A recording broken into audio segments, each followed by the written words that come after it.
واش كتشك في راسك بزاف؟ كتقارن راسك مع الناس؟ كتقول مع راسك انا ما نستاهلش؟ راك ماشي بوحدك. بزاف د الناس كيعانيو من ضعف في تقدير الذات بلا ما يعرفوا. في هذا الفيديو غادي نوريك شنو هو تقدير الذات، كيفاش كيتكون، وثلاثه د الخطوات عمليه باش تبنيه وترجع ثقتك في راسك. شنو هو تقدير الذات؟ هو النظره اللي عندك على راسك. واش كتعتبر راسك شخص مهم؟ واش كتقبل راسك بخيرك وشرك؟ راه ماشي غرور وماشي ثقه زايده، هو اساس نفسي كيأثر على كل حاجه، علاقاتك، خدمتك، وحتى صحتك النفسيه. كيفاش كيتكون؟ تقدير الذات كيتبنى في الصغر، من التربيه، من الكلمات اللي سمعتي، من التجارب اللي عشتي.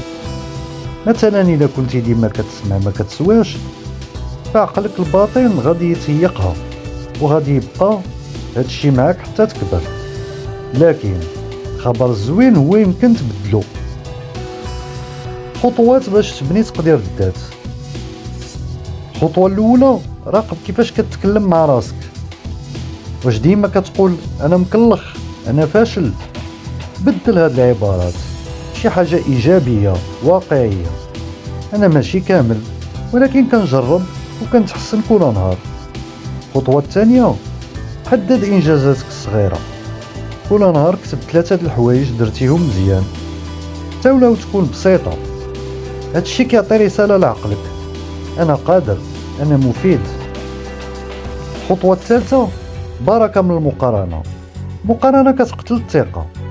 كل واحد وظروفه، كل واحد وقصته.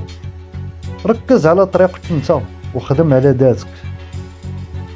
خلاصه، تقدير الذات ماشي شي حاجه كتجي فجأة، هو بناء كيبدا شويه بشويه، بكلمه، بخطوه، وباختيارات واعيه.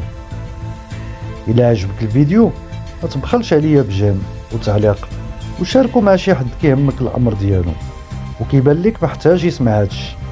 ما تنساش تشترك في القناه باش يوصلك كل جديد ديال تطوير الذات والصحه النفسيه بلغه بسيطه وواقعيه.